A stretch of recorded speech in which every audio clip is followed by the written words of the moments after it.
And new tonight, another concern surfacing for those sticking to tradition, and that's active shooter drills. One of our district's main lines on defense and being prepared for the unthinkable. Now, millions believe it is necessary. A new study is warning of the emotional impact it could have on your children. 44 News reporter Valerie Lyons continues our team coverage tonight with the concerning details.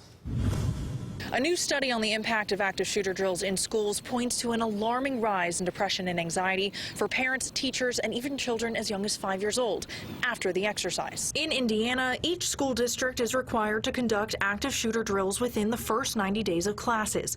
But with schools back in session, students and staff will have to carry out these drills while dealing with health and safety practices during COVID-19. And even without the added stress of classes during a pandemic, one expert says the drills can have lasting psychological effects. When a child is already grappling with that developmental challenge of really distinguishing fantasy from reality, and they see something that looks very real or is supposed to be real, that's violent, it can really send them into a regression and cause a lot of anxiety and be fairly traumatizing. An Everytown research study conducting in partnership with Georgia Tech found the drills led to a 39% increase in depression, a 42% increase in stress and anxiety, and a 22% rise in the concern over death.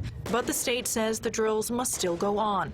The Indiana Department of Education issued an emergency drill guideline for the current school year with COVID-19 considerations in mind.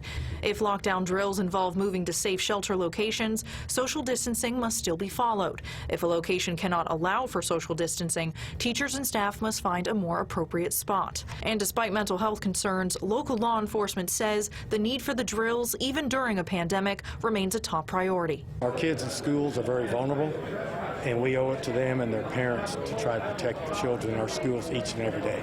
No word yet from local school districts on how they plan to carry out these drills during current COVID-19 practices, but 44 News will continue to reach out for those answers. Valerie Lyons, 44 News.